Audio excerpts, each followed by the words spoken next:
So Mm-hmm. when you're buying something from, ASOS or whatever, like what does ASOS believe in? What is the morals of the company? I feel like honestly, sustainability is our future. If we don't practice it, then like it'll be our demise essentially. Mm-hmm. If you do recycle, then you are part of what's helping us to sustain the planet.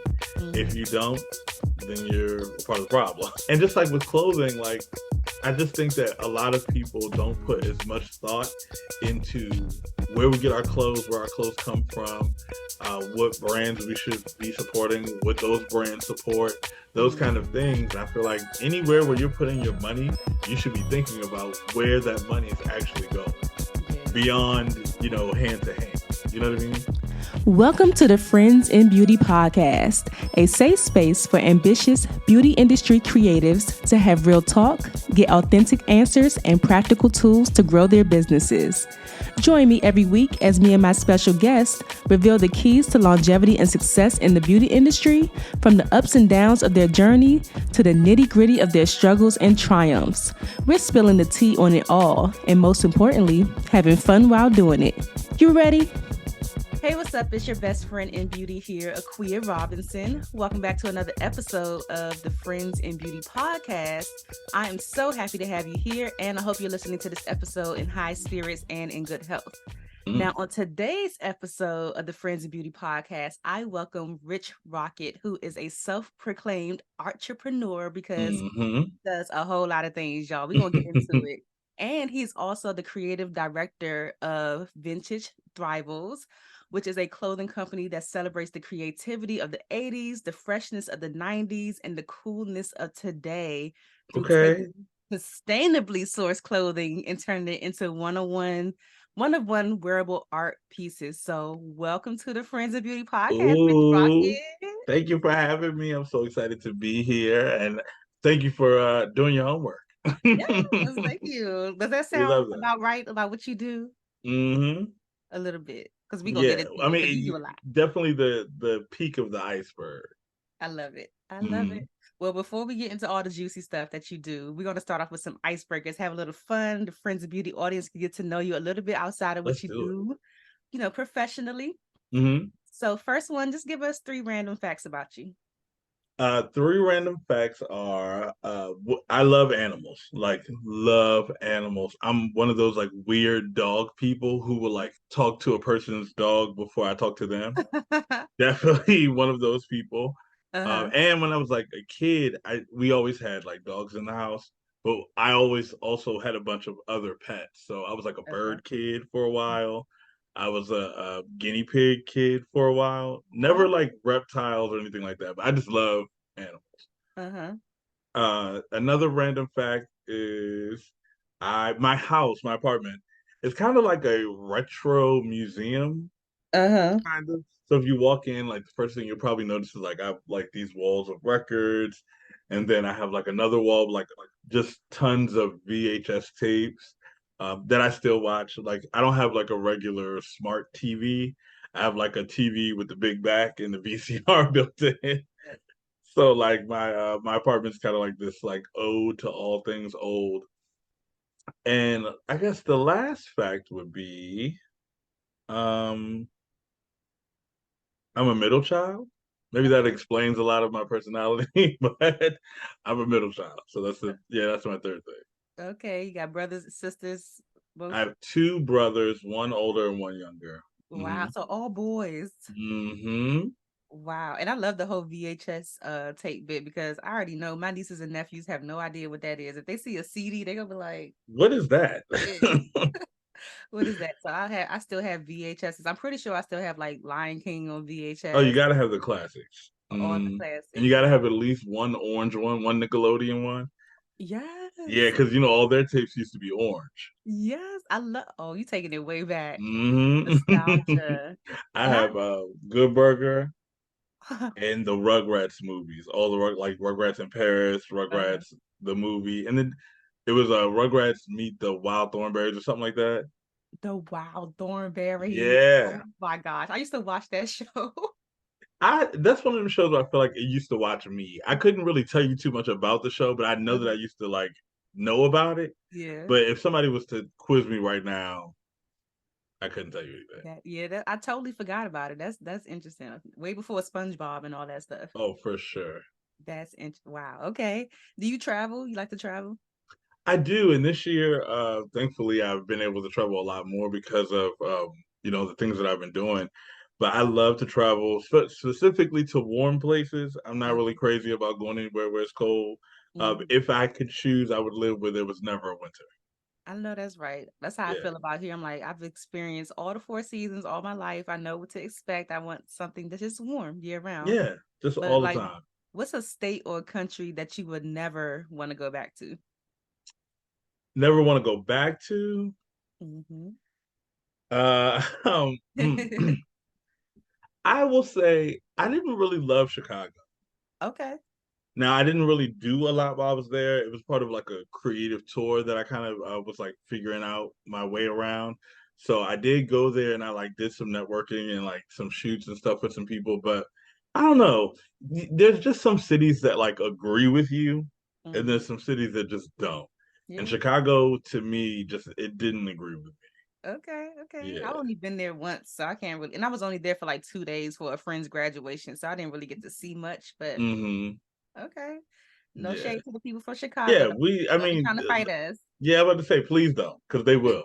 Um, one of my very, very good friends lives there. I mean, I talk to him like every day, and I don't know. It's something about the city I just couldn't really get into. Yeah, okay, no Yeah. problem. So I have these pod decks. They have these random questions. This is a what the heck and a would you rather. Which one would you Mm. like? Let's go with Would You Rather. Would you rather? Ooh, Hmm. let's see. I'll pick a random card. Ah, I've had that one before. It's like, no. Oh my gosh. Okay. Oh, this is weird. Okay, so would you rather work with dead people in a mortuary or in the busiest ER trauma unit in the world? Dead people, easily. I mean, I can work Yeah, at my own pace. no drama. there's there's no real rush. I mean, what are they're gonna they could hold the funeral for an hour while I get them together. You know what I mean? Like there's no like there's urgency, but like there's no it's not pressing. You know what I Yeah, mean? If the person's clothes don't look right or makeup don't look right, they're not going to cancel the funeral right. or die because they're already dead.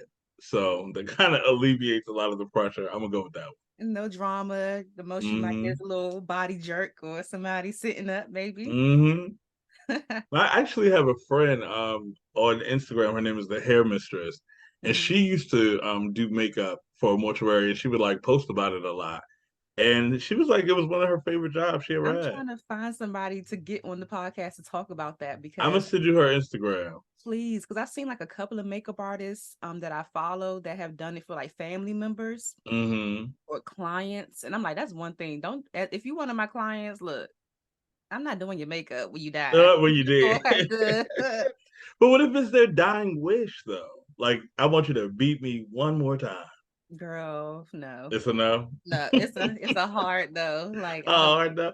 Just because they're dead, or like, was that's it? hmm This one girl I saw recently, she did it for her mom, and I was like, "Ooh, Oh, but she looked beautiful though."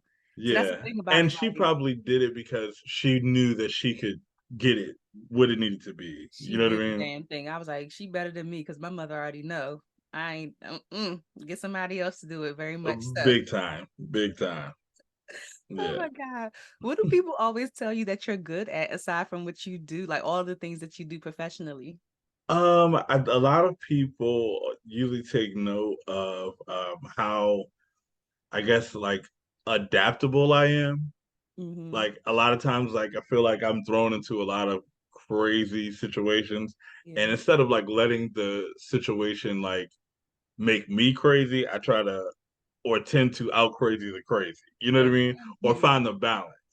Okay. So I think that's one thing that people probably take note of about me. I like that. That's probably why you get to do the things you do too, because you can work on your feet Yeah. and yeah. And I mean, like, it really is sometimes I'm like, I feel like the universe has put me in a position where, like, either I'm going to write one of the greatest sitcoms of all time, or like, I'm just really the developed character, because like I be going through some things sometimes where I'm like, this would only happen to me. You know what I mean? Right. Only you. Like only like Sunday I did a pop-up at the at Baltimore Center Stage, right? Hmm. And I'm there all day. I was there from like 12 until 7 p.m. all day long. And like there were a few people who were like complimenting me on these pants that I had painted. They were like, "Oh, I love the pants, love the pants." And so I got home and I'm like taking the like, and it was crazy because I felt this might be like a little intense, but I felt like this weird sensation in my like undercarriage, and Uh-huh. I'm like, I need to make a doctor's appointment because something feels very strange. Yeah. And so when I got home, I realized what had happened was the pants had ripped, and so Oh, I was feeling like air. right. And it was a pretty big rip, and it was like a, you know how like when fabric is just old and it kind Mm-hmm. of, instead of just rips, kind of shreds a little bit too. Mm-hmm. So it was like shredded, and I'm like, all day long I have been like walking around like this, and no one said anything. They probably like, hey, that's his style. But I'm like, and it was funny because when I posted that on my story, a few people were like, "Oh, if I would have noticed it, I would have said something," you know. But I'm like, I don't know at what point that it had happened. Like, had it been all day, or did it just happen when I was home? I don't know, but just stuff like that. I'm like, this would only happen to me. You Mm-hmm. know what I You. Only you, man. Oh my gosh. When is the last time you did something for the first time? mean? Ooh, the last time I did something for the first time, um, when I did dinner with designers last month. That Okay. wasn't the first time we did the event, but that was the first time I was able to do an event with an actual like budget. Oh, yes, we love that. So for Mm-hmm. as long as I've been doing it, I've been doing events for like 15 years. Mm-hmm. And as long as I've been doing it, it's been on a shoestring. Like I'm putting my own money into it and hoping that we get something on the back end or on the return or at least break even. Mm-hmm. But this year, luckily, I was blessed enough to get a grant from the Black Arts District and Baltimore Black Pride. So Yeah. we were able to really like put our best foot forward with this event, and I was able to pay everybody, which I'm really trying to like live in a space where we're not asking people for favors. You know Mm-hmm. what I mean? Because that's kind of dead. We're Yeah. moving beyond that space. That's So beautiful. luckily this year I got that grant and I was able to, give everybody a little something. Even like the volunteers, I bought all the volunteers dinner. So it just felt good to be able to like really do it and do it on a level like where the event deserved that. You know what I mean? I love that. Are these grants that you apply for, or were you like Yes. awarded? Okay. hmm Okay. So in the beginning of the year, like around January, sorry, I sat down and I was like, there's so much money just out Mm-hmm. here. Mm-hmm. And I just Googled like grants in the city, state grants. I just started like looking into it. And then I found about 40 different grants that I could apply for. And I applied for 33 of them. Okay. And out of the 33, I got six, Wow. Go which ahead. for not being a professional grant writer or Right. someone who's even done it before, I've never done it. So when not having any of that like real experience, just kind of like going for it off the string, I Yeah. was pretty proud of myself. I'm proud of you too. That's Thank incredible. you. You just had to go through the numbers and put yourself out hmm there. I love Yeah, that. it's like the grant they would be asking for stuff, and I would have to Google like, what is that? How Mhm. do I tell them that I have that? You know what I mean? Yeah, But we yeah. made it happen. I love that. Congratulations on that. Thank you. That's a big deal because I do events too, and I'm like, I think maybe the last event that I did was probably the first one that I profited from. A lot of people don't realize Mm, they love coming to the Friends and Beauty events, and I'm like, I love throwing them because I love creating this, that space for the people. But I'm space, not making no money. Y'all know that, right? Like right? I'm probably going in the hole doing this, but it'll Exactly. get there. Like you said, you've been doing it for 15 years. Eventually, you'll get to hmm that point where you can make a profit. Because also until recently, I never even thought about grants Grant. or anything like that. I just Mhm. always would hope that the event would be successful enough that I'd go home with something. You know what I mean? Right, right. So this year I really I'm in a small business fellowship, Mhm. and it's really opened my eyes to a lot of things about like how to run your business as a business. Like when you're doing all the jobs in the Mhm. business, when it's just you, Yeah. you kind of get focused on producing. always making sure you got product, always making sure the event is together, always making sure everything's in line. And so Yeah. you never take the time to think about like this wheel and why this wheel's squeaking a little bit, or Yeah. why this, you know what I mean? Like, and so it's kind of really put me into a perspective where I stepped outside of the operations of day to day to be like, okay, but I need to focus on all of these things so that we can make this part go smoother. You know what I Yeah. mean? Yeah. So I'm very grateful for that experience. Yeah, yeah. So the last one, if you weren't, I love this icebreaker. This is the best icebreaker session I feel like I've had. But Thank you. last one, if you weren't an entrepreneur, a creative director, hosting, all the things, is there anything else you could see yourself doing? You're just a whole creative. So when I when I graduated, first of all, this is kind of embarrassing, but when I graduated from when I was in high school, Mm-hmm. you couldn't tell me that Hillman wasn't like a real college. Hillman. Like this show that a different Oh, that's so funny. Uh-oh. Did you freeze?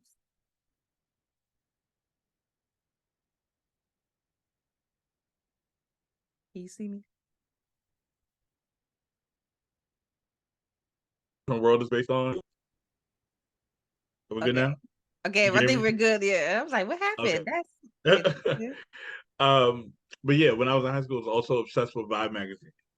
And so I just knew that when I graduated, I was going to move to New York and I was going to write for Vibe magazine. That was just my future. It was going to be like Brown Sugar, but like in real life. You know what I mean? And so that's what I wanted to do. So when I first graduated from school, I like looked up a bunch of like local publications and I started writing for this magazine that used to exist, which unfortunately doesn't anymore. But yeah, so that's what I initially kind of like started doing. And from there, that's what was putting me in these rooms with all the art and the events and things like that. So that's Yeah. how I was kind of like, okay, I like this part of it, but I love that part of it. So I gotta figure out how to get on this side of the, you know what I mean? So if I wasn't doing what I'm doing now, I think I'd be probably writing. If I could write full time, that's what I'd be Hmm. That's really cool. Our Vibe, Source, all those magazines. That doing. used to be a vibe. Oh my For gosh. sure. I mean, especially in like the early 2000s, like I say like 2003 to like 2008, Vibe magazine really was like a beacon in the Yeah. community. Like they set the Hmm. tone for so many. And then they also came out with like Vibe Vixen, which was like the sexy Vibe magazine. Spicy. Uh-huh. Yeah. And Yeah. then they ended up going to bankrupt. They actually filed for bankruptcy the year I graduated. So it Wow. was literally like that summer I'm graduating and I'm like telling my friends like, yeah, this is what I'm gonna do. And then literally 2 months after that, Vibe magazine files for bankruptcy. Dang, that's So I was crazy. like, wow, talk That's about a dream deferred. mhm. So what school did you go to? Which college or high school? College. I went to a few colleges because I was when I started college, I was in my like nomadic phase. So I would Okay. literally be like, I don't want to live here anymore. And then I would just go to another school. So I started at Anne Arundel Community College, which is a community college here where I live in Annapolis. And then I went to Hines, which is a community college in Raymond, Mississippi. Oh my gosh. Yeah, that was a culture shock. And I wanted to just be somewhere different. And I was like, I feel like Mississippi is the most different. You know what I mean? Okay. So I went down there and I was there for a whole year. And that was the most interesting cultural exchange I think I've ever had in my entire life. Interesting It how. was wild. Like I remember they put me in a speech class Hmm. because they were like, we feel like you could work on your speech a little bit. I'm like, I can't understand y'all. It's Ah, not me, it's y'all.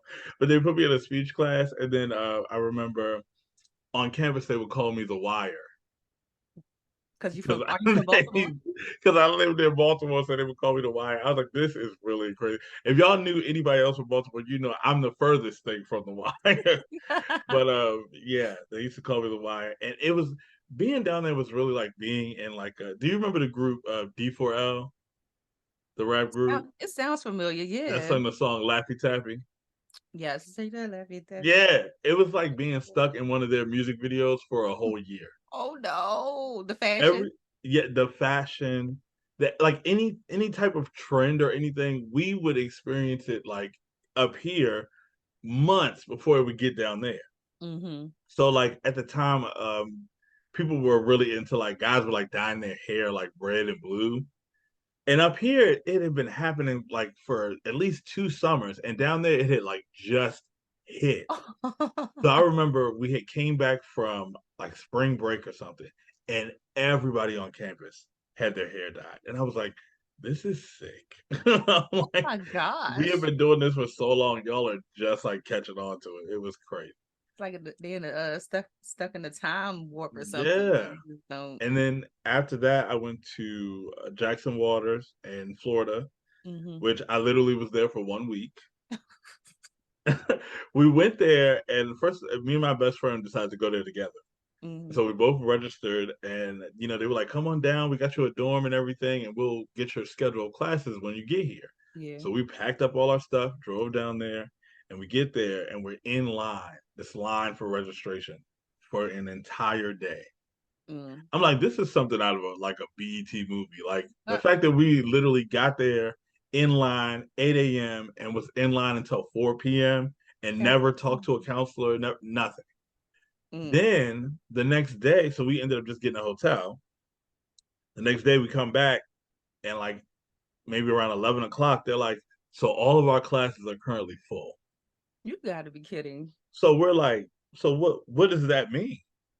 Are you telling us like we just don't have classes? We done came all the way down here, packed up our whole lives. And they're Yeah. like, no, you got a dorm, so you have a place to stay. You just stay on campus until things open up. And I'm like, I'm not about to be hanging out down here for, you know what I mean, for weeks until we get a class. That's kind of Yeah. crazy. So we stayed to the end of that week trying to wait it out, and then we just went home. Wow, that's crazy. So that And I ended up at Coppin State University, and that was the last university I attended. okay, got you. Mhm. Wow. That is quite a journey. For sure. That's quite a journey. Like, especially that you were actually trying to go to school, you know? Yeah, big trying. And also paying for it myself. Mm-hmm. So while I'm in school, in the duration of that whole period, outside of like Pell Grants, I paid for everything like out of pocket. So I always was working like 2 or 3 jobs at a time to pay for school, as well as I took out one loan when I went to Coppin. Yeah. And after that, I was like, I'm never taking out another loan. It was crazy. When you look at the numbers, they should not be allowing teenage people to Right. take out these crazy amounts of money. It's really insane, It's you know? abuse. It's abuse. Like at its Hmm. best. Did you graduate from Compton State? I did not. So Okay. while I was at Coppin, and it's not anyone's fault, but I realized I loved being at school and I loved being a part of all the things that were happening. Mm-hmm. But I didn't love being in school. Yeah. You know what I mean? And I was like, as much as I am learning things and getting all these experiences, I don't know if this is necessarily the path. Mm-hmm. And so after I was there for about a year, which is like 2 semesters, and I dropped out. Mm-hmm. And I ended up coming back home for like 2 months, and then I got a job, like a grown up job, a 9 to 5, and then immediately started like looking for an apartment and all that kind of stuff. And I kind of just fell into, doing the grown up thing. mm-hmm. And I did that for a while. And it wasn't until, well, no, actually, I did it for about, after I got my apartment, I did it for like 6 months. And at the end of that 6 months, that's when I had lost that job and decided to start my own business. Got you. So, yeah. Okay, okay. So y'all, me and Rich Rocket actually met at the Styles brunch recently, Hmm. and you were a panelist. How was I your was. Thank experience? you to Atar for having me. Yes. How was your experience at the Styles brunch?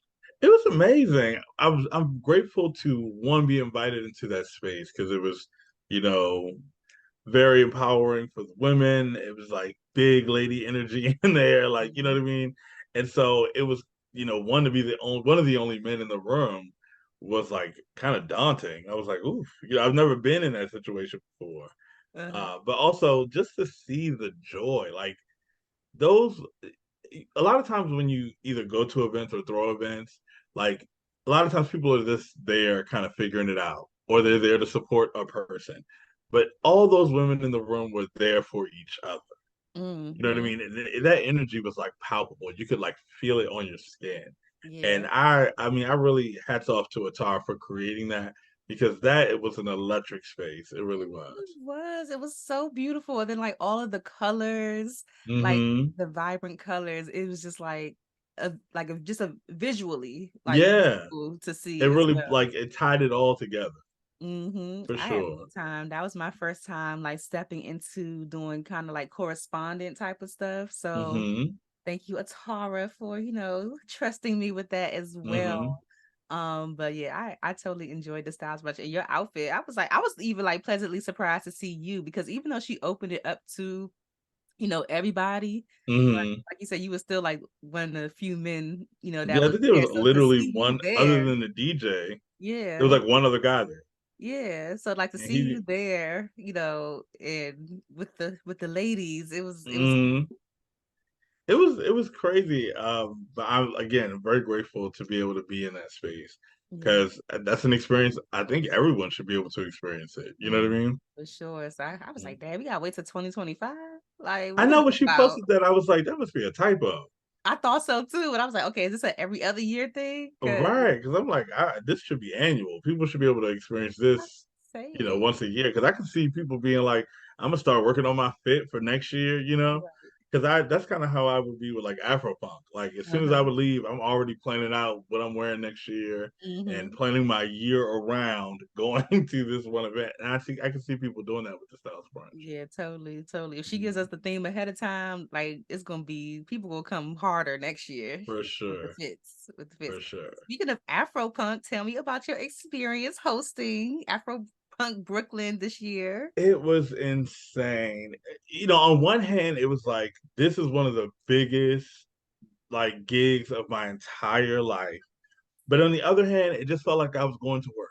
You know what I Mhm. mean? Like it felt like it didn't feel out of body where I'm like, oh my God, I can't believe this is happening to me. It felt Mhm. like this is finally happening to Yeah, me. you You know what I mean? belong Like there. this is where I'm supposed to be. I knew back in, I think the first time I ever went was like 2014. Uh-huh. And I knew back then like that this needed to be a part of my life. Mm. Like as soon as I stepped on the grounds that day, I was like, oh, this is where I belong. These are my people. This is my tribe. Like this is it.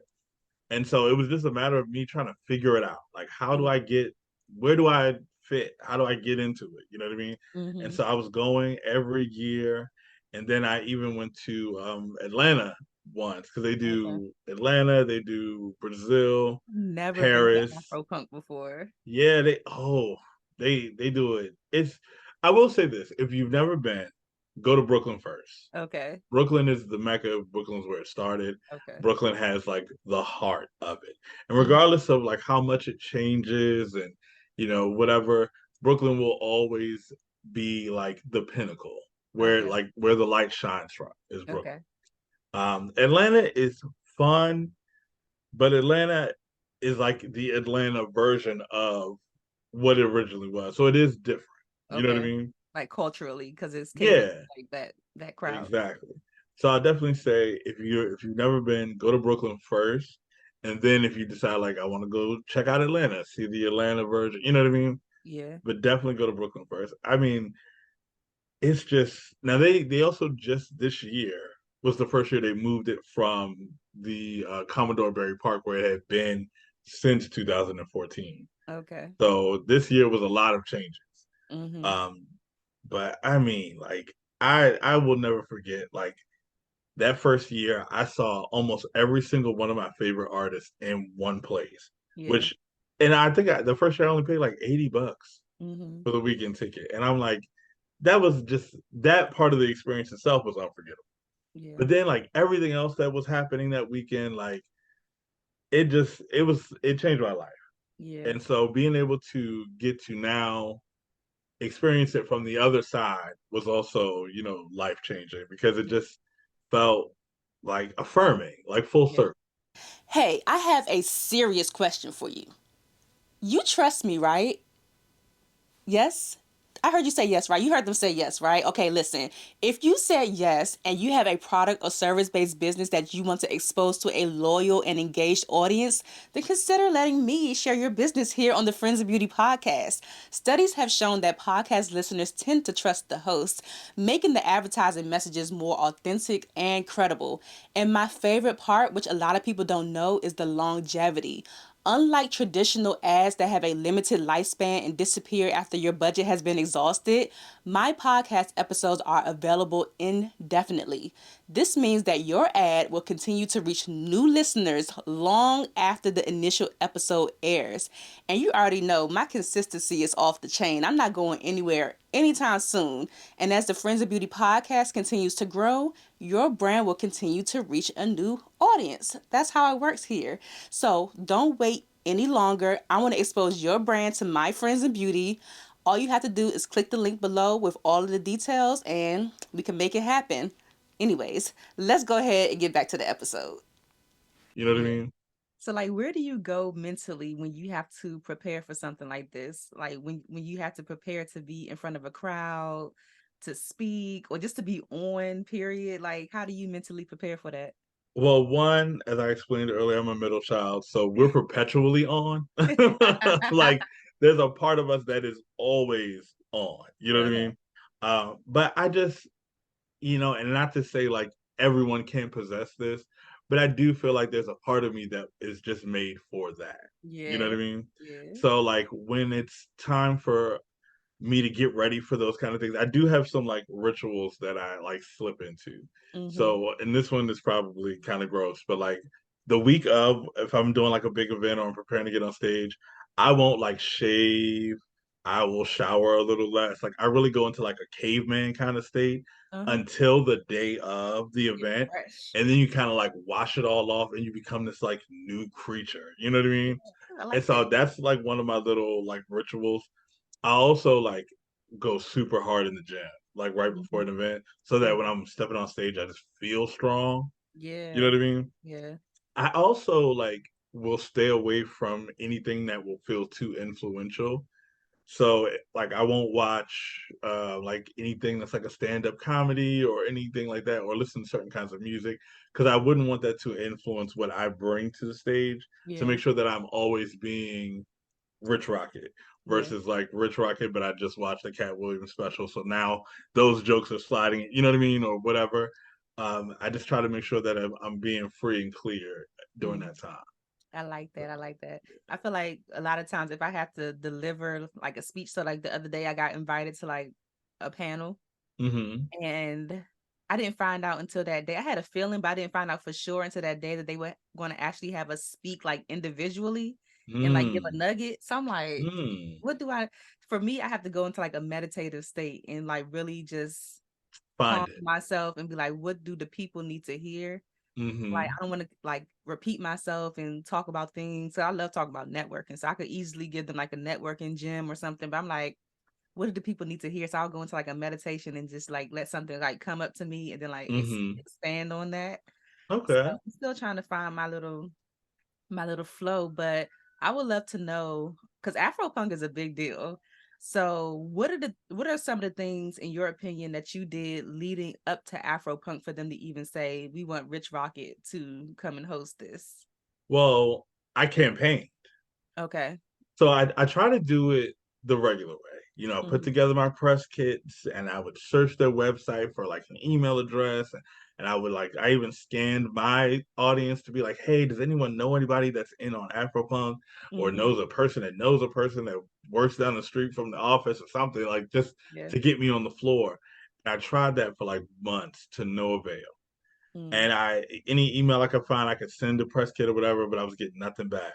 So I had an idea where I was like, okay, social media, as much as there's like a lot of negative things that we can consume or connotate with social media, it Yeah. is a tool that connects us to things. Yeah. And as we've learned, sometimes too connected to some things. Okay.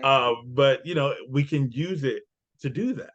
Mm-hmm. So I also, since I've been going to Afropunk, almost every year that I've been, they featured me or my look on their page. Uh-huh. So I was Period. thinking about that, and I was like, okay, what I'm gonna do is I'm gonna reach out to like 300 of my followers, and I'm gonna say, if I could get each one of y'all to go and comment on this picture, and I would send them the post, and I would say, comment on this picture and say, let Rich Rocket host. Yes. So at first I was like 300, but then I said I'm gonna reach out to 600 because one thing I learned in this fellowship that if you want to like get things from people, you can't ask 100 people for $1 and expect to get $100.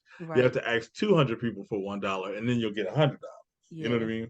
So I Mm-hmm. reached out to 600 people and Wow. 300 of them commented on that post, right? Wow. And so after that, like a week or two went by and I didn't really, was no response, no real action on their end. So I said, okay, found another post of me on their page, did the same thing. This time we had about More will see 250. you. Right. So now after this, they started watching, Afropunk started watching my story. Mm-hmm. So I'm like, okay, so they're paying attention.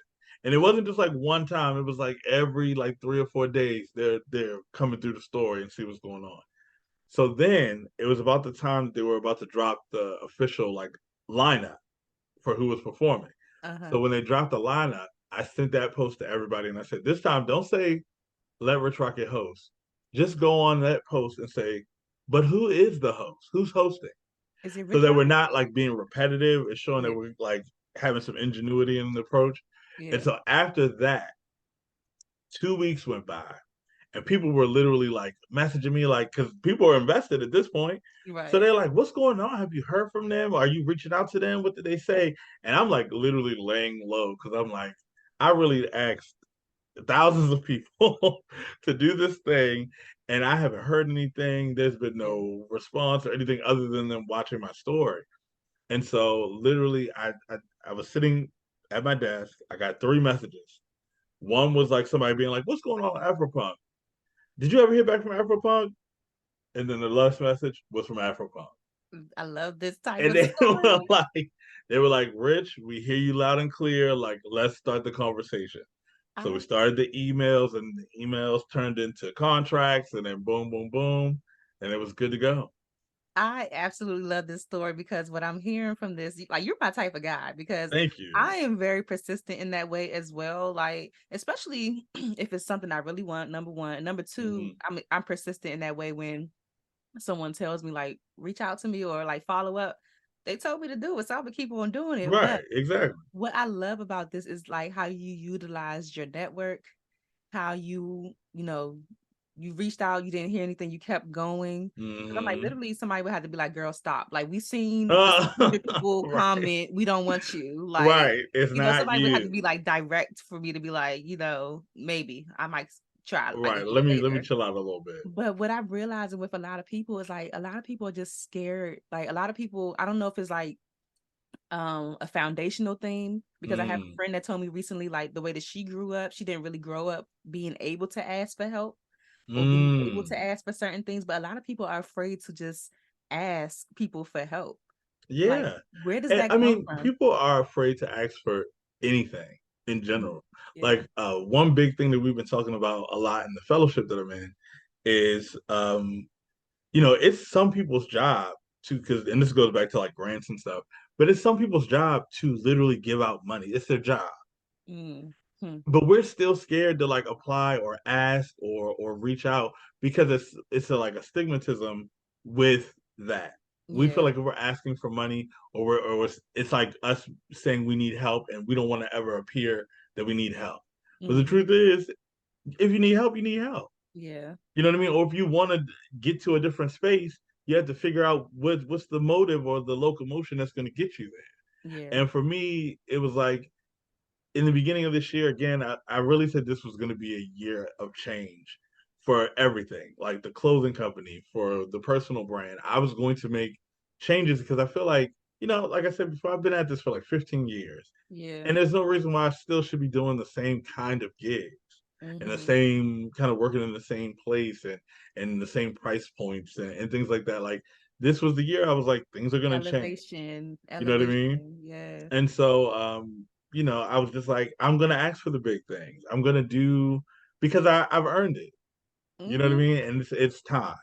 And Mm-hmm. the only person who would be able to know that would be me Yeah. because it's in everybody's own time. Yeah. Like, I still, on some levels prior to this, felt like I was paying my dues in a lot of ways because in my mind, I wasn't doing the hosting consistently. Okay. You know what I mean? So I'm like, oh, well, maybe I'm not ready. And that's another thing. Like your inner saboteur will really, like once they said yes, my mind started telling me no.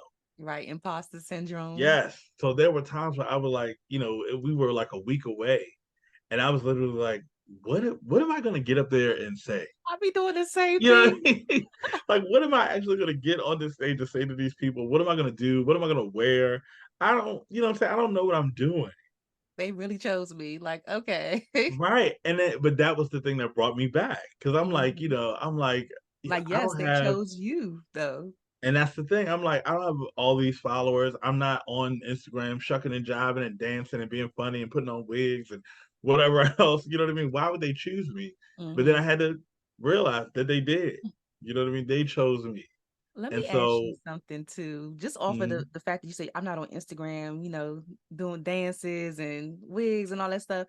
Do you think that when you are really like authentically like yourself, it takes mm, just a little bit longer for you to get oh, 100%. recognized and to where A you want to hundred be? percent. I mean, these machines that we use, Instagram, all those things, they are driven by things that are trending.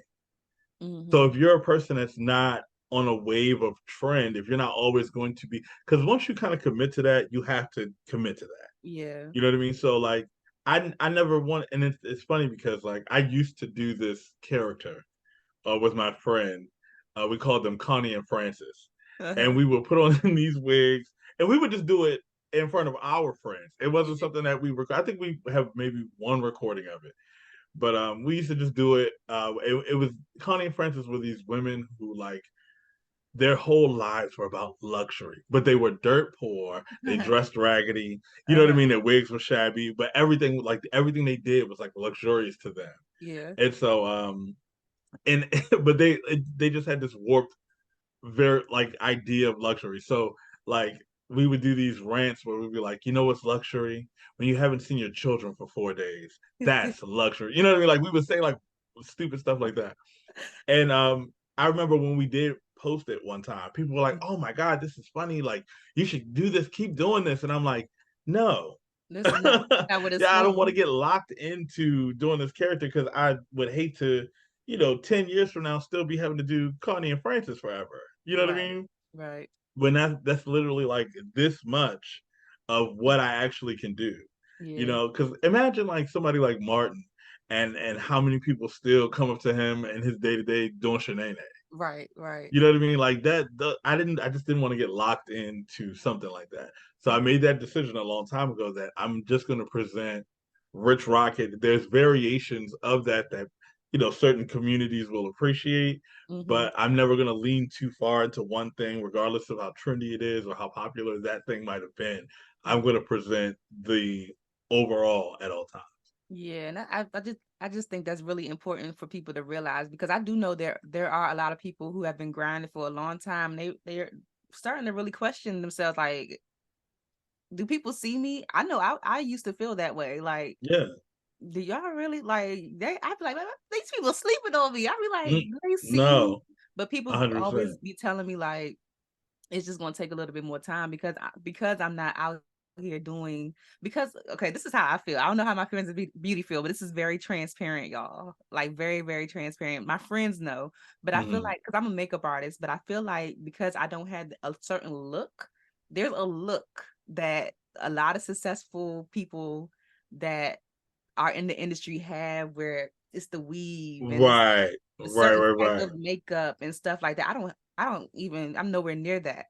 But Hmm. I've always noticed that certain people flock to that and like Hmm. they eat it up. But I'm like, what about little old me What over about here? everything else? So it's like it's really staying true to like who you are, knowing that you are on an assignment. The people that are going to rock with you will rock with you. Like Yes, your you don't tribe need the will whole definitely world. find you. Your tribe would definitely find you. So I love the fact that you mentioned that, and now you're stamped on Afropunk history for forever, It's forever. crazy.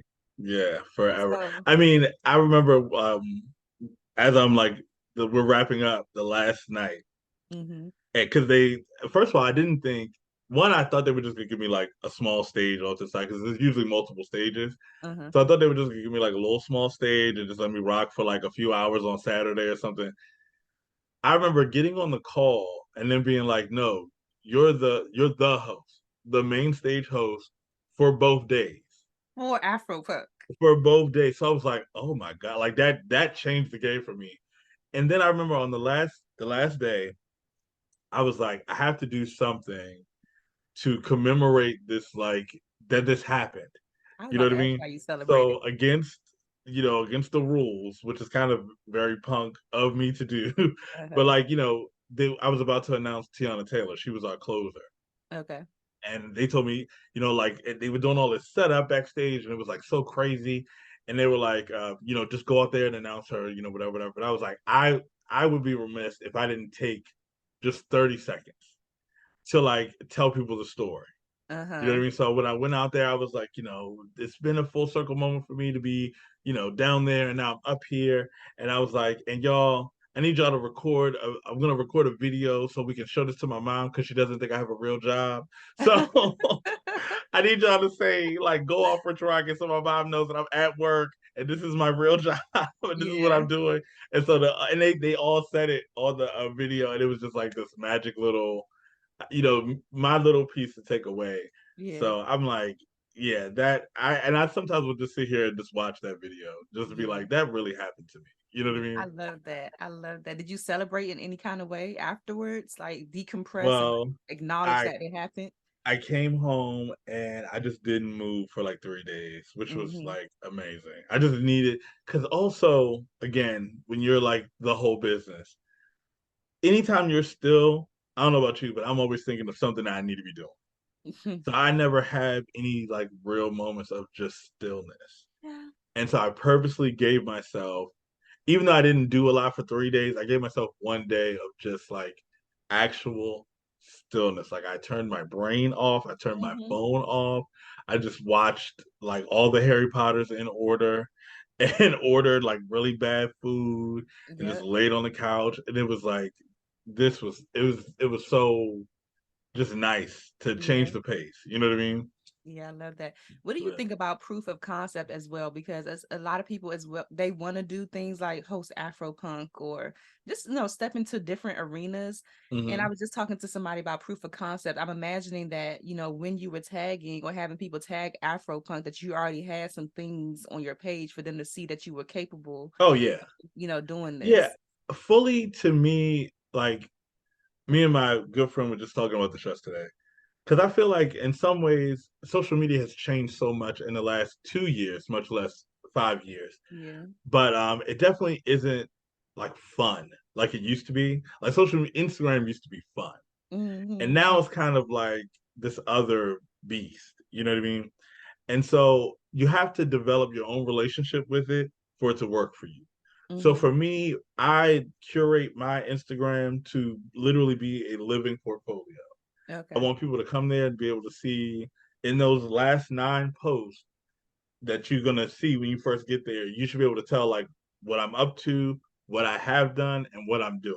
Yeah. You know what I mean? And then on my story, every day I'm engaging with people to keep that audience like engaged. So Yeah. it gets to a point where like some people are even coming to my story like, oh, you didn't post about this today, or you didn't do a poll today, or where's this? You know what I mean? And that just Exactly. means like we're keeping them engaged. You know what I Mm-hmm. mean?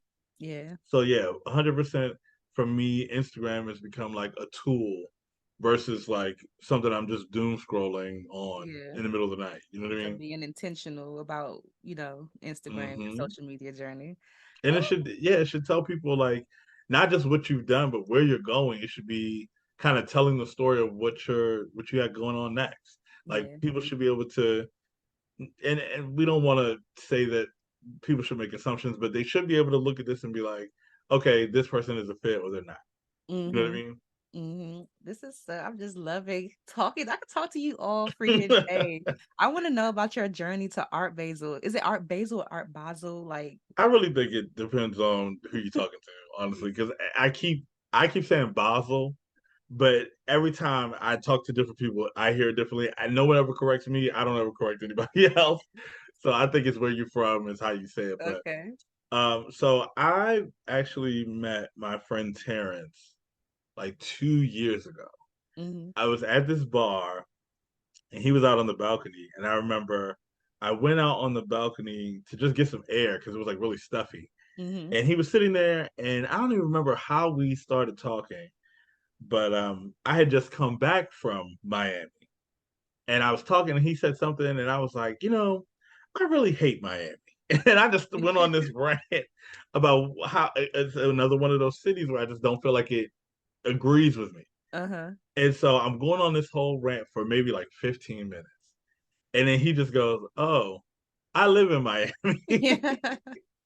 And so we just had this back and forth, and then he brought up Art Basel, and he was like, "Have you ever been?" And I was like, "No, it's something that's always intrigued me, but it's always right at the time of my birthday. My Mm-hmm. birthday is December 15th, and Art Okay. Basel's those first 2 weeks. Mm-hmm. So I'm always like, it's always like a decision, like, is that really what I want to spend my birthday doing, Yeah. or do I want to go somewhere else and celebrate and do something else?" So he was like, "Well, we're gonna see about you doing that soon," because I was wearing a piece that I had made, and that's how we started talking. So he Okay. complimented the piece, and then we kind of went from there. Mm-hmm. And so he was like, "Well, if this is what you do, you should bring this down there." Okay. And so a year went by, and we had, I think, followed each other on Instagram. But you know how sometimes when you follow people, they just kind of get lost in the sauce. You know what I Yeah. mean? Mm-hmm. So I had hosted Baltimore Pride the year after that, and he was there. And so he Oh, saw okay. me on stage, and when I came off the stage, he came up to me and was like, "Hey, I don't know if you remember me, but we met, blah blah blah." And he was like, "Let me get your phone number so we can actually like stay connected for real." And so Mm-hmm. from there, he saw that I did a presentation. I did costumes for a play in DC in January Okay. where I designed like all the pieces for the people in the play. Okay. And so he saw that and he reached out and was like, "Let's talk about like doing it this year for real." Yeah. And I was like, "Yeah." And so we started So talking about it what then. is what was his role? Like what does he do So something he specific? works at a museum Okay, okay. in Miami, in Got this town, in the part of Miami called Overtown, which is like okay. historically black area. Mm, And so he works at a museum down there, but he's also part of the Black Collectors Guild. So he's connected to a lot of like the galleries all over the East Coast. got you. And he's Okay. also an artist himself. Got you. So So he he's saw heavily something. connected in the scene. And the one thing about like big events like Art Basel, Fashion Week, all those kind of things, there's always people trying to sell you like an adjacent idea to what's Okay. going on. So they'll be Got like, "Oh yeah, I'm doing this show during Fashion Week," but no, your event is adjacent to Fashion Week. It's right. It's happening at not a the same fashion week event. time as Yeah. Fashion Week, but it's not involved with Fashion Week. And Mm-hmm. so I remember the first thing I said to him on the call was like, "I don't want to do anything Art Basel adjacent. I want to be on the ground. If I'm coming down there, I Mm, want to be in the mix." yeah. And he was like, "Okay." So then we worked out an idea, and I came up with the concept for the exhibition, and we made it happen. So I will be doing my first Art Basel presentation this year. That so around your birthday. Hmm. That is so It exciting. is. It's just this year just has been like, so Yeah. wild. And like, it's all because just, I told myself, yes, you know what I mean? And, Mm-hmm. and I want that for everybody. I want people to be able to, when you feel that you're ready, you know what I Yeah. mean? And you'll know, everybody will know when they're ready. But I want that for everybody around me, seriously. So this is gonna be a fashion exhibition. Yes. So this will actually be our third exhibition this year. Mm-hmm. So what I've been doing is I in the beginning of the year when I said I wanted to change things, I was like, how do people usually consume fashion? How do they take it in? And that's usually like fashion shows Yeah. or, watching bloggers on Instagram put clothes on. And I was like, how can I present what I present, but make it another way that is still digestible, but like it's new information? You know what I Mm-hmm. mean? So Mm. I got contacted by a friend of mine, Ian Haddock, who runs the Anomaly, which is a LGBTQIA plus based organization in Houston. And every year they do this big music festival Okay. called the Black Queer as Fuck Festival. Mm-hmm. And it's crazy. So I went to it last year just on a whim. Like me and some friends were in Houston at the same time it was going on. And I remember I sent him an email afterwards. I'm like, yo, this was an amazing event. Like Yeah. it was just crazy. And so I was like, I don't know how, but like I would love to be involved next year some kind of way. So he was like, well, we'll talk about it. And so after we had our little correspondence back then, I put together this idea of how to present fashion just in a different way. Yeah. And so I explained the concept to him. He really liked it. We put it together, and then the presentation actually is what opened the festival. So it was the Oh. first thing that everyone got to see. And not to give too much away because I still have two more presentations left, but it's basically like fashion as a performance. Mm-hmm. So we're taking the idea of like the construction of the garment, like how it begins is how the presentation starts, and then how it ends is everybody's fully dressed. Right. So Oh. I'm literally like taking measurements, doing all the things, and then dressing people at the end of the presentation. So it's like you get to see it from start to finish Yeah. versus the coat walking by you and then that's the end. You know what I Mm-hmm. mean? Mm-hmm. So is this under vintage rivals? Yeah. Uh-huh. Okay. So So when did you start doing that? so the first one was the Houston exhibition. So that Okay. was in May. And then we did it again at the Newark Museum of Art in New Jersey for their Pride Ball. So we Mm-hmm. opened the Pride Ball with the presentation, and then we just did it again for Dinner with Designers, which is my event here in Baltimore. Yeah. And then the last one for the year will be Art Basel. This is so this is so dope. I want to go to Thank one day. you. I know I can't do Art Basel, but if you do it again in I am 2024. gonna post. So I'm beefing up. I've been listening to the people because a lot of people are like, we don't know what you're doing because you don't ever really post about it. And for me, I just want my post to be so perfect. So I sit here and like tweak and tweak and tweak, and then it's 9 months later and I never posted it.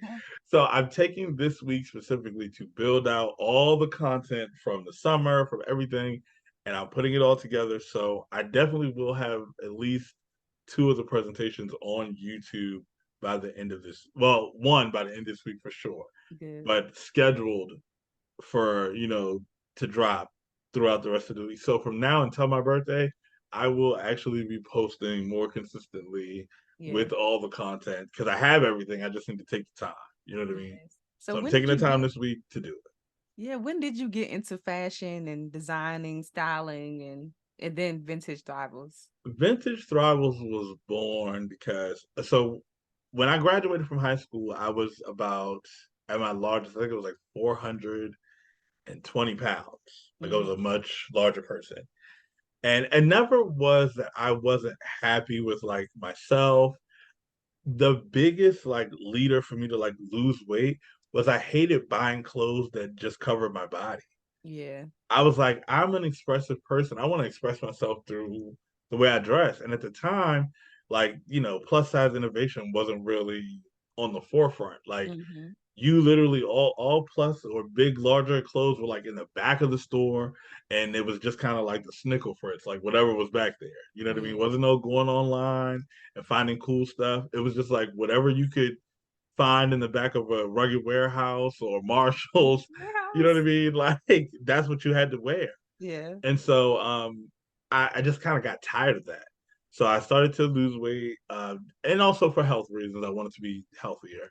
Mm-hmm. But as I was like getting smaller, I was like, okay, so yeah, I can fit more things, but I still am not able to really find things that I feel speak to my experience. I Mm-hmm. want people to be able to look at me and kind of get an idea of what they're about to get into before they get into it. Yeah. Yeah. So then I started like doing little things like cutting my t-shirts or painting on them and like just little here and there. And people were really like starting to take notice of it. Mm-hmm. And so I think it was like 2014. when I decided to paint a jacket, like a full, like head to toe. Because I've always been a very avid thrifter. I love thrift shops. Like, Okay. if thrifting was an Olympic sport, I would be a gold medalist. Like, sincerely. So, I've always like had a eccentric kind of style, like liked older things. Yeah. But then I decided to like go ahead and really like go for it. And I remember one day I was wearing a jacket that I had painted. And I was walking to a gig, a hosting gig, and literally the light had changed as I was crossing the street. And this guy comes up and slams on the brakes through the light. And so I turned around because he like was right behind me. And Uh-huh. he yells like, "Yo, where'd you get that jacket?" And I was like, this man almost killed me to Find find out. out where my jacket came from. Uh-huh. So then I was like, okay, maybe I'm on to something. You know what I mean? So then I started to make, well, first I started, this was vintage resale. So I was buying things and then just kind of reselling them. Okay. And I was like, this is cool, but there are like 100 people doing this. And this Mm-hmm. doesn't really speak to me specifically. You know what I mean? So, Mm-hmm. and then people still would be wanting to know, like, they'll come up to my setup and they'll be like, oh, this is all nice, but where'd you get what you're wearing? Where'd that come Yeah. from? And so that's when I started to be like, okay, let's develop some ideas and concepts around like how to turn what I'm wearing into what other people are Mm-hmm. wearing. And the brand kind of just over time has grown from that. That's really cool. I saw Yes. one of the jackets that you did. It was like this smiley face one. I can't remember the name. I saw the name. It was so dope though. Thank you. I forget the name of it. It's like It's probably called like the Days, the one with the wavy. yeah, like Yeah, yeah, that was really cool. So are you really into the whole movement of being sustainable and yeah. everything Oh, through a hundred thrifting? percent. Okay. I feel like honestly, sustainability is our future. If we don't practice it, then like it'll be our demise essentially. Mm. And Yeah. it's not to a point where like because just like recycling, like it's on the onus of the people who do it. Mm-hmm. If you do recycle, then you are part of what's helping us to sustain the planet. If Mm-hmm. you don't, then you're a part of the problem. You know what I Yeah. mean? And just like with clothing, like I just think that a lot of people don't put as much thought into where we get our clothes, where our clothes come from, what brands we should be supporting, what those brands support, those Mm-hmm. kind of things. Like we don't put that much thought into it as we do with other things. And I feel like anywhere where you're putting your money, you should be thinking about where that money is actually going Yes. beyond, hand to hand. You know what I mean? So Mm-hmm. when you're buying something from, ASOS or whatever, like what does ASOS believe in? What is the morals of the company? You know Mm-hmm. what I mean? Like if you're gonna invest in a school in your education, you're gonna want to know more about that school. You're gonna want to know the things that school represents, what it Yeah. stands for, what the people who went there have been doing. You should be putting the same thought into everything, honestly. Mm-hmm. You know what I Mm-hmm. mean? So Yeah. like even with me and like thrifting, like I don't go to Goodwills, I don't go to like Salvation Armies or anything. And it's not necessarily because they're bad. I just know that their mission is not necessarily about sustainability. Their mission is Mm-hmm. more community based. So Okay. like Goodwills are really about providing jobs for people who can't get jobs and or have who have been previously incarcerated or things like that. So that's really their mission. So are Okay. they really concerned about the clothes in the thrift store? No. You Mm-hmm. know what I mean? But the little mom and pop thrift shop, they're actually a small business. So me supporting them is supporting the business. And Mm-hmm. that's their mission. You know what I Yeah. mean? Yeah. So it's like little things like that where it's like it only takes a second to be like, all right, let's piece this together and Yeah. then find your place in that. So when it comes to like sustainability, should people be thrifting more or should we be going about like disposing our clothes differently? Like It's the latter part. okay. I mean, thrifting is not for everybody. Some people just can't be bothered, and that's Mhm. fair. You know what I mean? We live in a society where there are people who won't wear certain things twice, but it's all about how you dispose of that clothing. Okay, So okay. when you go to get rid of that, those pieces, are you throwing? Some people will just throw clothes right in the trash, Mm-hmm. which that's crazy, because most clothing, especially vintage or older clothing, can take up to, you know, 5 to 7 years to fully like bio disintegrate. Mm. So when it goes to the landfill and they just bury it in the ground, it's just in the ground. It's Oh not wow. breaking down. It's not coming apart. And that's uh, clearly not conducive to the Earth's, Right. cycles. For the environment and all of So that. we have to be mindful of that. So if you can, where you can, donate versus actually throwing clothes away. Okay. And then also like seeing what's available to you in your community. There are people like me who I have friends who literally will just bring me their clothes. Mm-hmm. Like, oh, these things don't fit, or I'm not wearing them anymore. And then I, in turn, turn them into wearable art pieces and sell them. So it adds to the cycle. Now someone else is getting something new and exciting that no one else will ever have, and they'll have their chance to, love on that piece and let it live through them, and then it'll have its cycle somewhere else. You know what I mean? Yeah. Um, and another part of sustainability is just instead of buying things, because I think the one thing that people have moved away from when it comes to clothing is buying like quality things. You know what I Mm-hmm. mean? When you buy something that's a little more expensive, you tend to want to take care of it. So instead of like, if you spend $100 on a pair of jeans, when they don't fit or they get a tear, chances are you're not going to throw them away. You're going to Mm-hmm. find a tailor, or you know what I'm saying? Like, so I think True. if people go back to investing into quality things, the things will live with them longer Yeah. versus just throwing it. Like if you get a pair of Fashion Nova jeans for $7 Mm-hmm. and they tear, you're not going to pay $30 to have them fixed. You're going Yeah. to just throw them away. Right. You know what I mean? So, and also a lot of those fast fashion companies, the materials that they use, they're not sustainable in any way. I was Like, going to ask you about that too. yeah, The fast fashion, and then also I feel like it was either I think it was Fashion Nova. It was this dress that I was looking at, and it had a warning under it, like as far as the fabric, it's saying that it hmm can cause cancer and like some some of other those stuff. fabrics literally are so hazardous. Not only that, but they're not made to last. So you wash them like 2 or 3 times, and you can literally see them start to disintegrate. Mm, So it's like, what are you really paying for? Like, yeah. yeah, you'll have your dress for that one party. You know what I mean? But after that, like now you just have this nothing dress. Where if you invest in a piece that you could wear again, or that is versatile enough that you can like work it into your wardrobe for another season or Yeah. another kind of look, then your look is now growing. You know what I Mm, mean? And I think this also stems from a lot of people not having a personal aesthetic.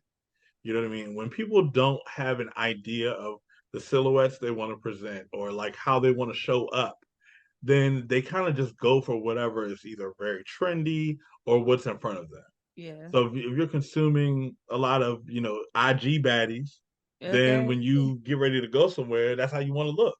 Yeah. And they're wearing fast fashion. So that's what you're going to go to versus Mm, being like, okay, I know this is my silhouette. For me, it's always going to be a baggy top. I mean, yeah, baggy top, tight bottom. So always okay. like a slim fit or like something tight on the bottom, something baggy or oversized on the top. So that's always going to be how I'm presenting. So I can work with a baggy sweater, or a oversized blazer. I know what works. So then I can like work through what I have and always come up with a combination inside of that idea. You know what I mean? Mm, But when mm-hmm. people don't invest in that time with themselves or, have someone help them figure that out, then they're just kind of always freestyling. Dag, dag. Yeah, I know a lot of people who do thrifting. They're like really into the sustainable part of it, but Hmm yeah, this the fast fashion is I guess it's taking over in a sense because they be getting a little Yeah. Shein and And I that. mean, I'm not innocent. I have Sheined before. You know what Hmm. I mean? Like I love me a it's, Shein. you know, but again, when I go on there, I'm looking for pieces that one, I know I'm not going to be thrown away after one wear or two wears. There's things that I can work into other looks, Hmm. something that I'm working into a wardrobe versus like I just need this dress for this event on Friday and that's it. Yeah, You know what I mean? yeah, got you. So are you from Baltimore?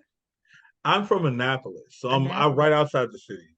Got you. And I grew up here in actually a little country neighborhood called Skidmore, where it's dirt roads and everybody on the block is your cousin. You Oh, know what I mean? That's how I grew up. so do you think that had a hand in shaping your fashion sense? If you would kind of like, No. but like in the sense that you want to stand out, like there's not a lot Yeah, of yeah, people okay, yeah. that In that way, doing. definitely, Yeah. definitely. But also I feel like over time, again, I spend a lot of time, especially in these last like 3 or 4 years, like getting to know myself.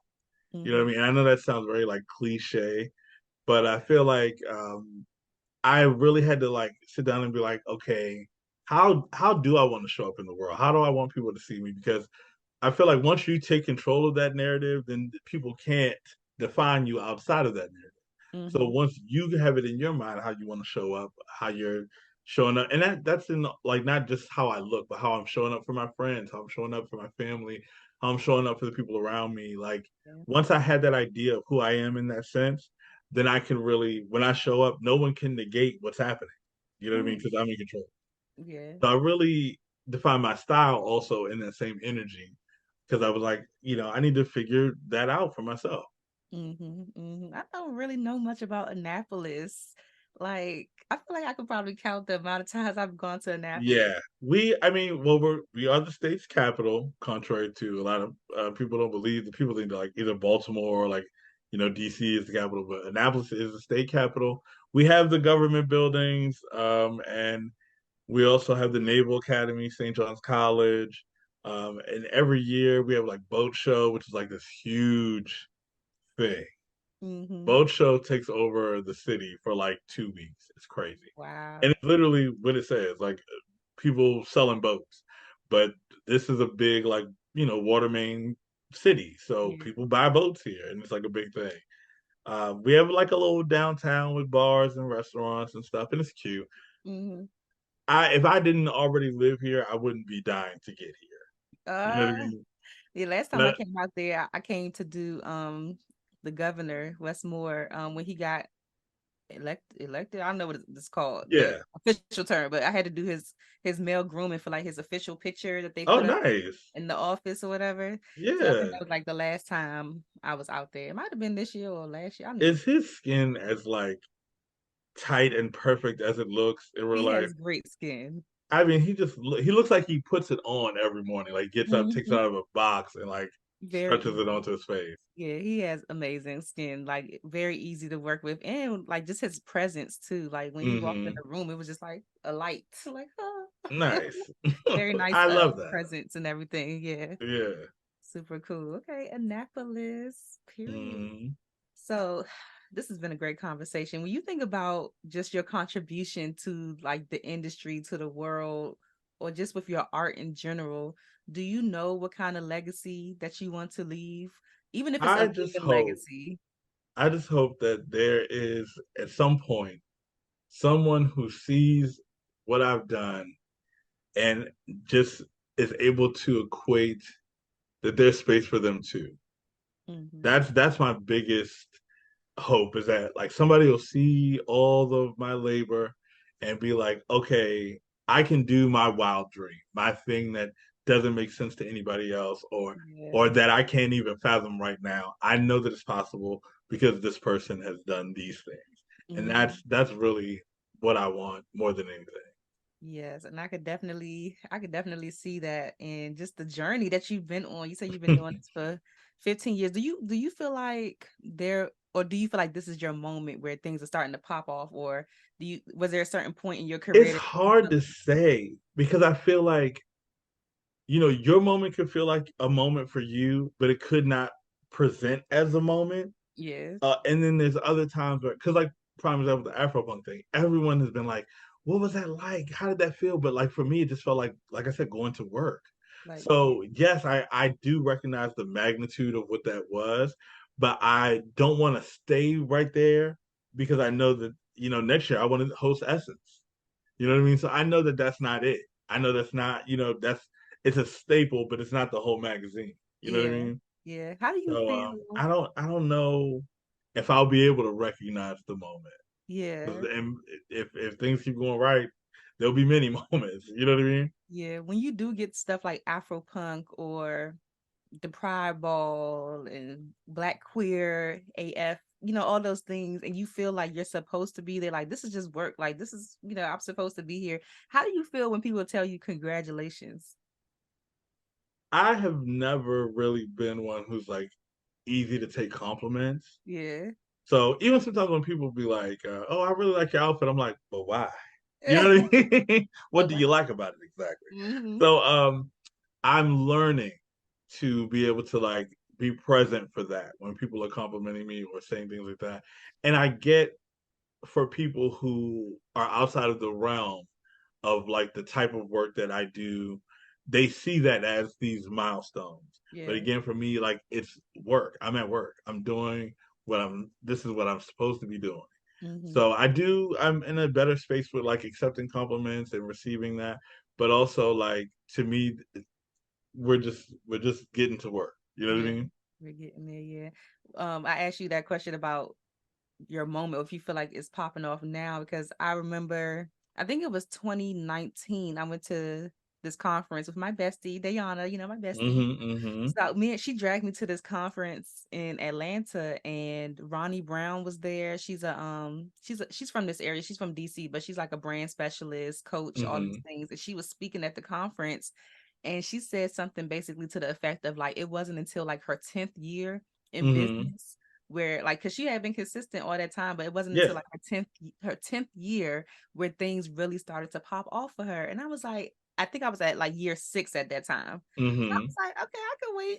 I can get to 10 years to see. And I literally like this year, like so much has happened that I'm like, I don't know if it's like a magic number of being 10, Mm. but I feel like at my 10, I'm almost at my 11-year mark of being a makeup artist, but like Right. something crazy has been going on this year where like things have just been like boom, boom, boom, boom. Yeah. I was like, okay. I think it's for everyone that's in their own time. I Mm-hmm. feel like with one, I think that year five of any business or any, journey, year five is always going to be the year where you realize this is what I'm doing and now I know how to do it.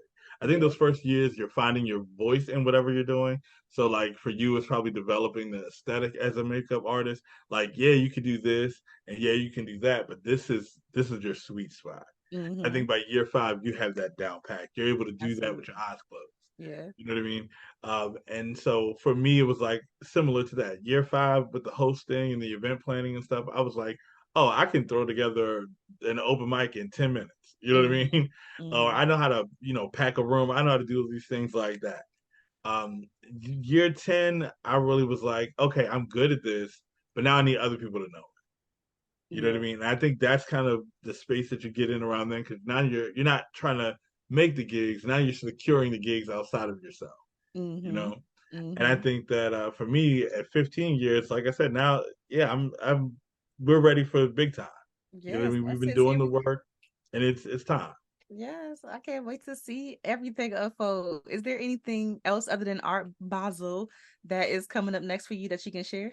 Yeah. So in January, at the end of January 2024, we will be traveling to South Africa for the first time with the business fellowship I was telling you about.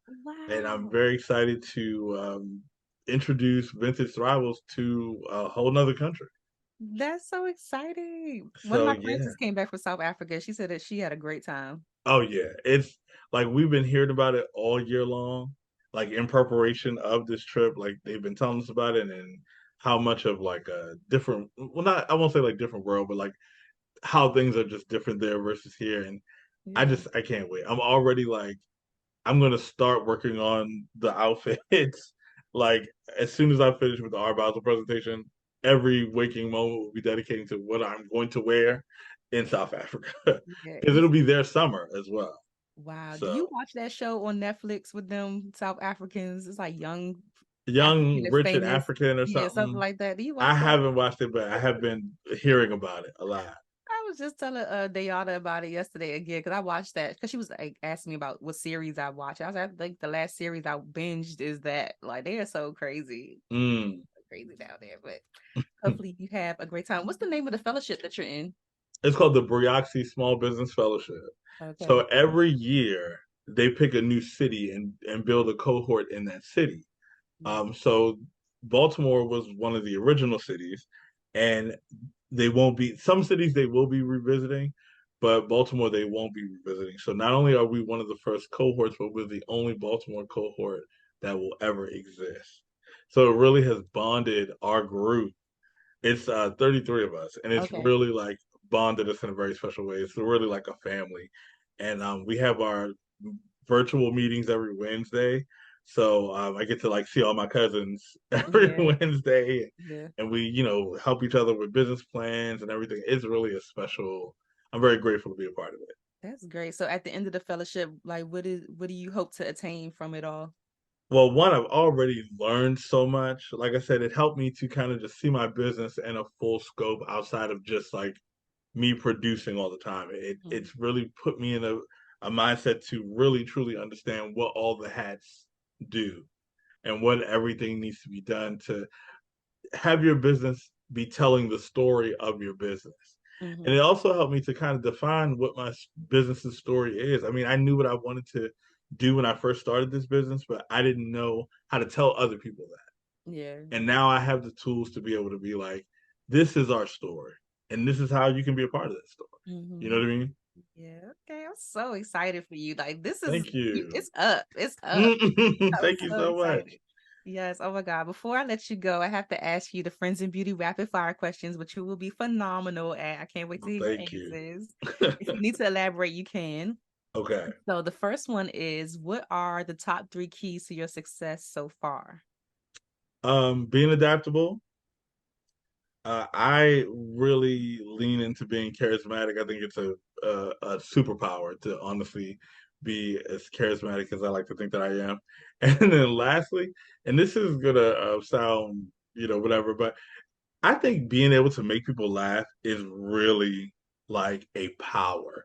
Yeah. And I think people take for granted how powerful laughter is, or being able to make people laugh. Like, that's a joy that you can't contain. Laughter, you can't really stop laughter. Just Yeah. like, you can't really stop yourself from crying sometimes. And Hmm. so to be able to evoke that emotion from people is like powerful. So I think those are my three most successful, how to get through to people and through those things. I like that. Okay. How do you measure your success? Ooh, I measure my success through how I feel when it's over. Hmm. So being in the throes of it, the planning, even when I'm at the event, I don't really think of it as successful or unsuccessful until it's over. And then I see I was there to experience how people felt, how Yeah. people digested it, how people would talk about it afterwards. Like, that's when it's like, okay, this worked or Hmm. this didn't work. Right. Right. Got Yeah. that. Okay. What is the best advice you've ever received, or a piece of advice that's just always stuck with you? Two things. One, the only thing that stands between success and failure is risk. So you have to be able to take risk if you want to see either side of that. That's something I literally like put that on my tombstone because that's the one. Yes. Um, the second thing, and this is something I live by, is the best opportunities I've ever received in life are the ones I've given myself. So, like the Afropunk situation, like I gave myself permission to do that, Yes. and it happened. You know what I mean? Or like a lot of times when I first started out, I was always trying to host other people's events, and I'm like, how about I create the event and I host it? And that's kind of what put me on the map locally. Yeah. Yeah. So and no one will be able to again tell the story of what you want to tell, but you're going to be the best person to tell the story because it's your story. So Yeah. if you're creating those spaces to have that story be told, the people who show up are going to listen. Yes. I love this. Oh, okay. What advice would you give to another creative or entrepreneur who is just at their wits' end? They're just ready to give up on it and just like, you know what? Maybe I need to go to corporate and just put these Mm. creative dreams behind me and give up. I'll say two things. I would say one, if that's really what you feel in your heart, then do that. Hmm. Because a person who necessarily is built for this is going to keep finding a way to get to it. You know what I mean? Like, Hmm. yeah, you'll have your moments where you're gonna feel like you're outside of that realm. But even when I would have those thoughts, I would never say it out loud Yeah. because to me, saying it out loud would make it real, and then I would have to abide to it. So Hmm. I'm like, I'm not even gonna. Yeah, I'll have the thought, but I'm not saying it to anybody. I'm not gonna voice it. I'm not giving that any energy because I know that this is what I'm supposed to be doing. You know what I Hmm. mean? Even when I didn't know what it was, I just knew that it was supposed to be something else. You know Yeah. what I mean? Yeah. And secondly, I'd say um, when you feel like that, you should compare that to how you feel when you were doing the other thing. You know what I mean? When I did work my 9 to 5 job, I remember specifically having a conversation with my manager at the time. I was working for this team of psychiatrists, Mm-hmm. and I was like an admin, and they had 3 offices. I had keys to all 3 offices. I had like rapport with all the doctors. I was working on everybody's schedule. I was like really on the job, and I'd only been there for like 3 months, and I was like Mm-hmm. killing. And I remember sitting down with the manager, and I'm like, I'm not saying I need a raise or anything, but like I've been really Yeah. doing the thing. So like, what's next? And she was like, the only other job that you can have is my job. And then she Okay. leaned in and she said, and I'm not gonna let you take my job. And I was like, whoa. Okay, This girl. went from like us just having Burger King together to like this very tense situation. Right? And I was like, I don't want that. I don't want her job because Mhm. one, she was always stressed, like to the point where her hair would be falling out. Like she was Yeah, very you don't want stressed that. all the time. Right. And then also the business was her whole life. And Mm-hmm. when you think about that, you're dedicating your whole Yeah. life to the business of other people. Uh-uh. These people are going home at night, they're going to sleep.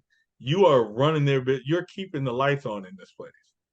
You know what I mean? And what do you get at the end? The little bonus at Christmas and a bottle of wine? Y'all Right. keep that. You know what I Maybe. mean? So I always, anytime I get in that headspace where I'm like, is this isn't working? I think to how I felt that moment sitting there with her. And I'm Mm-hmm. like, I'm not going back to that for anything. Yeah, I'm not going back to that either. So let me keep on pushing. Yeah, Exactly. got you. Okay. What is a resource that helps you in your business that you can share with the friends and beauty community? Oh, let's see, a good resource. Uh, well, definitely one is just like use your intuition.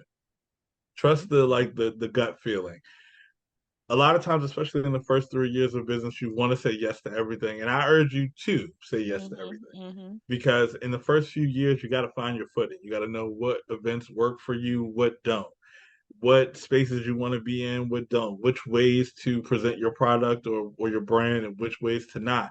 And the only ways to do that is to try it, is to Yeah. go and be in those spaces, be in those rooms, say the things, do it. But after you've, done the paid your dues a little bit, you'll be able to trust that intuition and be like, okay, this didn't work. And Yeah. when it doesn't work, it's probably not going to work continually. So like learn to trust that voice. Um, Even with like things like, picking your prices and stuff like that, like you got to really trust yourself because there was a situation where, with me making what I make, a lot of times my price point is lower because my overhead is low. Like it doesn't cost me a great deal of money to acquire the materials. Mm-hmm. So, I don't have to price things erratically. Yeah. But even sometimes there are people who like will come to the rack at a pop up or something, and they'll make me second guess my pricing because they'll be like, "Oh, well, that's kind of pricey. Oh, I don't want to pay that much for that." And it happened to me one time. I'm at a pop up, and this guy puts on this jacket, loves the jacket. I mean, he's like parading around, getting people to take pictures. He's like, "I'm gonna go show my wife. I'm gonna do it." And so when I told him the price, after all this song and dance, Mm-hmm. I told him the price, and he was like, "Oh, I don't know. I'm gonna have to think about that." Right? He Yeah. literally takes the jacket off, puts it on a hanger, puts it back on the rack. He wasn't even 10 feet away. Another lady had walked up. She had been watching him the whole time. And she grabbed the jacket, she put it on, and as soon as she saw the fit, she was like, I'll take it. Period. So it's like, don't let his, inability to value your work change how you value your work. Because that other lady, she didn't hesitate.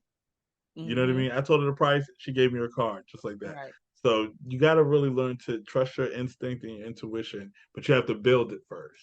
Yeah, and that jacket just was not for him. It was for her. Hmm. So she was like, Exactly. I wait for him to put that thing back. I'm just waiting. I know She that's was, right. and when she walked away, she said to her friend, I could still hear them like talking about it, and she was like, "That's the most confidence I've ever had in making a clothing purchase ever." Oh, I love And that. so that was like for me, hearing her say that, I was like, "That was it. I That's what love I that. needed to hear." You know what I mean? I love that. Okay. Trust your intuition, y'all. I love it. Hmm. So the last one, I just want you to fill in the blank and say, my name is blank. And the key to longevity and success is whatever you think it is. Okay, so my name is Rich Rocket, and the key to longevity and success is seeing it for yourself. If you don't see it for yourself, you can't expect anyone else to see it for you. Mm-hmm. Because at the end of the day, it's your efforts that's going to give it to you. Yeah. So, Yes, I love that. I love that. Before you go, please share all of your information, however you want people to connect with you and follow you on this journey. Just say okay. it all. So, my website is www.iamrichrocket.co. I'll be updating it over the next 2 months, so it'll be all new, shiny, and razzly dazzly come the new year. And we'll have our store up to date because with me doing so many pop ups, I don't get to keep the store as up to date as possible. Mm-hmm. But we're working on that. And also, you can follow on Instagram. It's at IAM Rich Rocket or at Vintage Thrivals. Vintage Thrivals is the clothing company. Most of the new pieces, they Instagram will see them first. Okay. So if you ever see something on the story, you be like, "Hey, how much is that?" You know what I mean? Like before it's Mhm. gone. And my personal Instagram is where you'll get to see a lot of the journey. I'm on there every day. So you can definitely there's polls. We're always doing fun stuff on the story, so definitely check it out.